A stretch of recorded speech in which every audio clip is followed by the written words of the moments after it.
Hi, Stephanie. Scott Docterman with The Athletic. You've come in here before as a player. You've been here broadcasting games for a long, long time.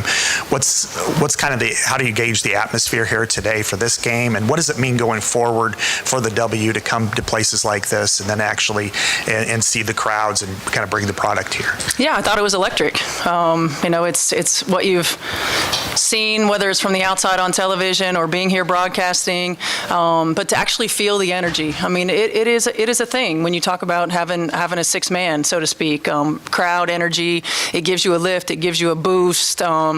It's why we all do what we do, like to feed into these kinds of environments. And so it was a lot of fun. I think for the WNBA and the opportunities that we have to bring our game to areas where fans can engage. Like oftentimes it's difficult for fans in the summertime to get to a WNBA city.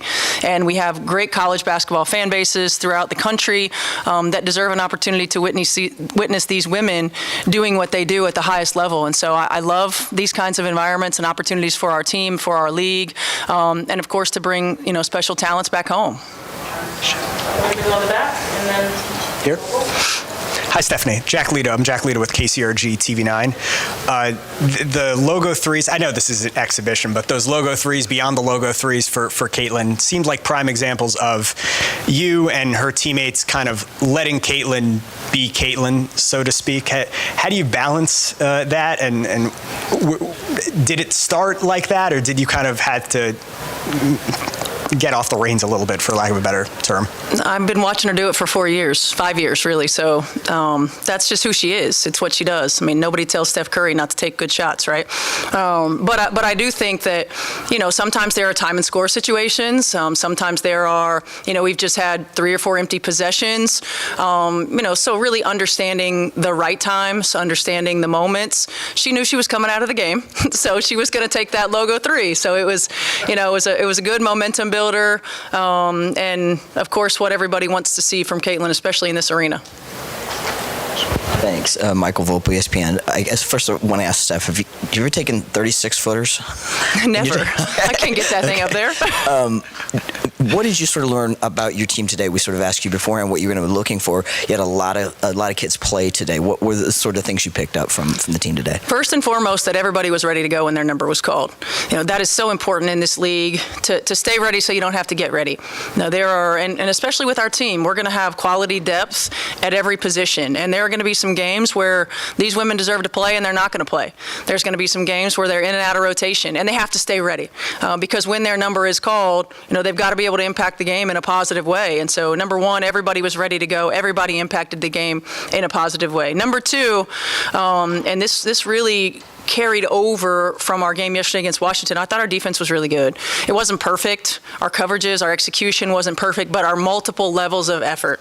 We are going to be a team that gets into people on the defensive end. We have quality depth, so we can play 94 feet. It is about working to minimize our miscommunications, minimize our mistakes, but establishing our will and who we're going to be on that end of the floor. I felt like the ball flowed a lot better offensively. We got some high quality shots, some really good looks. Our spacing isn't great all the time. We still want to play in transition a little bit more. I mean, lots of areas for growth for us, for sure, but I felt like we got better today. There you go, Brad. Steph, we saw a bit of an edge from your team yesterday, a little different atmosphere with this today, but have you kind of felt that through this first week, that there's just a little bit of an attitude and a little bit of swagger, it seems, it's developing with this group? Yeah, I mean, it's competitive spirit. And it's what competition is all about. And you bring in players who have the same kind of competitive edge, and they want to rip each other's hearts out in practice every single day. It's part of competing, and I know that sometimes we're not used to seeing that in women's sports, but it is what it is, right? Like we want to compete, we want to be our best, we want to compete at a high level. We've got edgy players, we've got competitive players, and I guarantee you it doesn't matter if we're playing cards or if we're playing basketball. They want to win. And they want to do what it takes to win and position themselves to win. So I love that about this group. It means that we don't waste time in practice. They don't waste reps. They don't waste moments we have to get better. And it really is a joy to coach. Did you come in with any of those big threes? Like she started out with that first three. Was that planned by any means No. to set the stable? It was I what wish. she read. Yeah. No, we're not that good. No, our coaches aren't that. We're not that good. And then how much different? What's the dynamic like when she is in there? You saw one game without, one game with. How does she change things? Well, everybody's aware of where she is on the floor. It helps her spacing, her ability to move the ball, to make the right read and the right play. She can stretch the floor, but everybody's focused on her coverage, right? And oftentimes she's going to get 2 and 3 defenders that have their eyes on her, so it's going to open up things for everybody else. And so it was nice to have that on the floor, nice to have another ball handler on the floor. I don't think we moved her off the ball as much as I would have liked to today. But again, just having her back out there and having her presence on the floor, her competitive spirit, and of course in this environment for the Iowa Hawkeye fans to be able to see her and for her to be able to enjoy another ride here in Carver Hawkeye Arena. Yeah, just Michaela Timpson came in first, second quarter, drew a few fouls. What impressed you about her today? The thing that impresses me the most about KK is just her poise. She doesn't get rushed. She stays patient. If she doesn't know what to do, she doesn't get antsy. And that's something you can't teach. And I'm really impressed with that. Her activity level is really good on the defensive end of the floor. And I think that when you look at her and you watch her in college, she really is just scratching the surface of her ability. She's played in different types of systems, and she was late to the game. So her upside is incredible, but her poise to me right now is the most impressive thing. Michaela, Jack Birmingham, Daily Iowan. Overall, you guys had a big win today. It's only preseason, but a lot of stuff that you guys got to work on with a pretty big lead. What's one thing you think the team or you did well today? I would say, just pushing the pace and just keep going, not settling for who we were playing with. We're just getting ready to play, those bigger opponents and to win a championship. So we just had our mind focused on what we wanted to do and just keep the pace and not worry about the score. Yeah, Steph just talked about how what most impresses her about you is your poise, just how you manage to stay poised in situations where you might not know what to do on the court. I just look to the vets. They give me a lot of great wisdom and knowledge, and just to be myself. Being under control and having that composure and knowing I'm a great player. And, just having that confidence in myself and believing in myself. That's how I'm able to stay poised out on the court. Michaela, you've had a lot of things thrown at you in this first week. Is there one or two things that have stuck with you, or a theme or some sort of thing that kind of keeps coming back at you that it really resonates? I would say, just keeping the spacing on the floor. If I don't know what I'm doing, just be in the right spacing so other people can, open up the things that we're looking for on offense. This is your first time experiencing the Caitlin madness. Yeah. What do you make of this entire day that you were able to experience? It's amazing, just to see that how many people just love her in this city. She made her mark here, and it's just incredible to see all the fans and how much she's just put into working, and then the impact she's had on this city is just amazing to see. Caitlin, I guess for you just start with, did anything kind of surprise you about today? I know you always say when you come back here, there's still a couple things that kind of shock you, and did you plan to take that logo 3? Oh, shocked me. I didn't know what the percentage breakdown of Fever gear and Iowa gear would be, but it felt pretty equal. But I just didn't know what to expect, so that was fun to see. And honestly, I didn't plan to shoot that logo 3. I know coming into the game, everybody wanted me to shoot one from there. But Steph was like, was supposed to come out at the end of the third, so she's like, give a foul, give a foul, give a foul. And then it was 30 seconds on the clock, which between 30 to 33, that's your 2-for-1 range where you have to get one up. So I saw 30 as we're inbounding the ball, which probably is inbounding the ball at 30, probably a little low. But I was like, why not? Might as well launch one, and it went in, and then Steph used the timeout to get me out. But yeah, that was pretty fun. And like I said, you don't always, somebody's in trouble.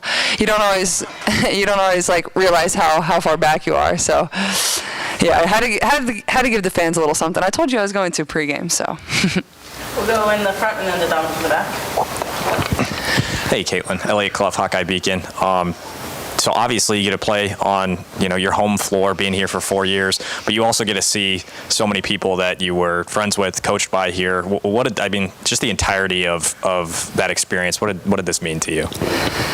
Yeah, I think it was.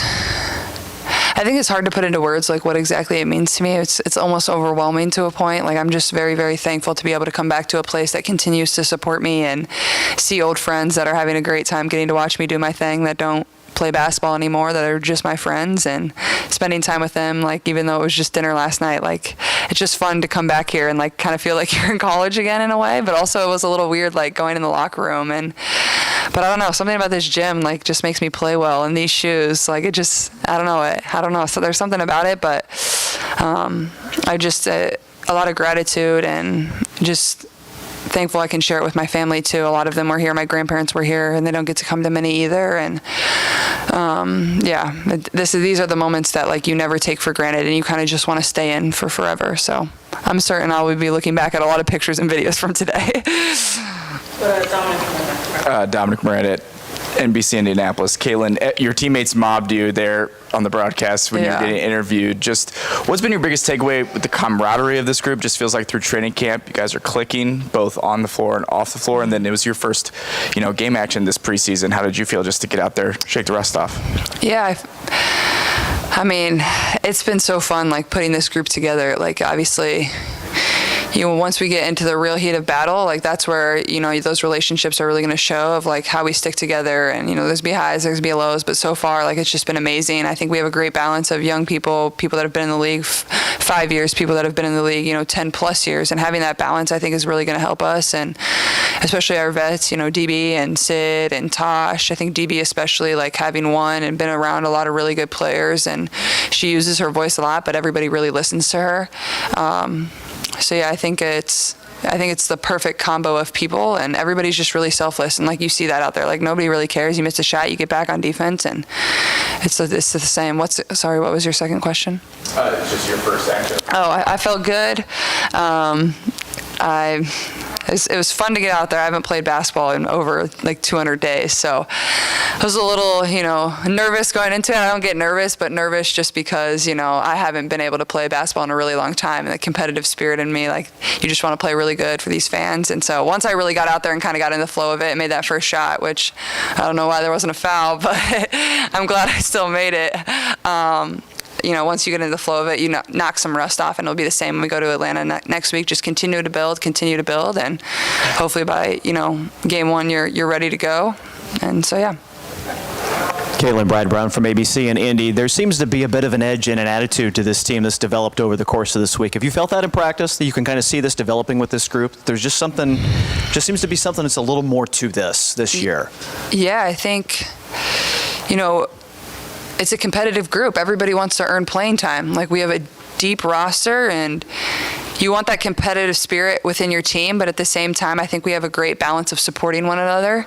But when we get on the court, like we're battling, like we're fighting, and I think Bree January does a really good job of like emphasizing defense, and it starts on that end of the floor. And even getting on me to pick up full court, I'm like, man, I'm not used to this. I don't do that, but I'll get better at it. But I think there's just like a tenacity and a competitive spirit. Like we're still competing with each other to earn time and earn minutes, and some people earn spots. So I think there's that, but also at the same time, like I've said, you want your teammates to do really good, and I think there is that about this team, and you can feel that love too. Blake Hornstein, Hawkeye headquarters. Caitlin, after you hit that shot, I saw you point at somebody. Is there any story behind that by chance? No story. Just my guy, Ryan Rucco. He's the man. I like him. I'm sure he had a good you bet call, yeah. Well, as far as just the day overall, to have the crowd in the palm of your hand out there at Carver, to walk off the floor and have fans chanting your name and wanting your autograph, could you just maybe describe what the prevailing emotion was of the whole day for you? Oh. Honestly, like I was really excited to just get out there and play, and especially getting to do it for the first time this season in front of these fans was really cool for myself. And like just seeing the amount of people and young girls and young boys that stand there and like scream for me to sign their stuff, like I don't take that for granted. Like that's so cool. Like I would be lying to you if I thought that was like just like normal and everybody gets to do that. Like they don't. So I'm glad I can be a role model for them, and they have a great impact on me too, and that's why you do it. even at the end of the day, say I scored 0 points, I'm sure they still would have been there screaming my name and wanting an autograph. And I think that just really kind of puts into perspective the impact. And, there's a lot more bigger things in life than basketball. And Michael all the way vocal, and then we'll come to the front here. Caitlin, I was wondering, could you tell us, Ryan said that was like about a 36-footer. Is that part of your normal rotation, shooting that far back? And also, were you happy with your passing today? Because you had some really good connections. Yeah, I mean, 36 feet is far. I don't know if I usually go back there. I mean, I like, if you watch my pregame warm-up, like I shoot far back. I think when I dribble into it, that's when I get my momentum. When my momentum is going forward, it really helps me. It's a little harder when I'm coming this way and then shooting back the other way. So that's my favorite, just shooting off the dribble, especially in transition, coming down the court. Now, I don't know if I shoot 36-footers every single day, but probably 30 plus for sure. But yeah, I think that it was just kind of a spur of the moment thing. But yeah. Go past you. Oh, passing. I thought my passing was good. I think just still working off of, this is really my first time playing in live competitive action within Steph's system. So I think working with our 4s and 5s more, just getting comfortable in the pick and roll or getting comfortable in certain skip passes. But yeah, I thought my passing was good. I was trying to look ahead in transition, and I just tell everybody run, run, run. So I think the vets are getting a little bit used to that too. I know they're getting tired out there, but I think that'll keep going as our chemistry builds. Front row and then in the back. Wanted to ask about the shoes. Was it something you brought from Indy, or was it something that you were able to get shoes from the people here? Yeah, I packed 3 pairs. I didn't know which ones I was going to go with. All had a little bit of yellow in them. But these are my Bruce Lee Kobe's that have worn literally every big game of my career at Iowa. So I was like, I have to break them out. So I didn't pick any of my PEs today. You could probably get these or find them, probably buy them on the secondary market, but they're kind of hard to come by. But I mean, there was no other option. I had to choose these, and yeah, they're kind of like my magic shoes, honestly. Last one in the back. Hey, Caitlin, Colin Crothers, DITV, and I think you can have your pregame expectations, but in your words, after seeing the result, the atmosphere, what's a day like today do for the growth of women's basketball? Man, I mean, I think it just makes it grow more and more and more. I think being on ESPN really helps, and like just getting to interact with the Brazilian national team even after the game too, like just how thankful they are for, not only what I've done, but my teammates have done, what the WNBA has done to grow the game of basketball and provide them opportunities like this. Like I was talking to a couple of them, like I was like, this is the most fans you've ever played in front of? They're like, yeah. Yeah. So I think, it just provides more opportunities for all people. And, I hope there's more and more games like this back at college campuses. I think, I would love to come back here. I don't know if it'll be next year, but within the next few years. And, I think it just continues to grow the game. And that's the end goal at the end of the day. So.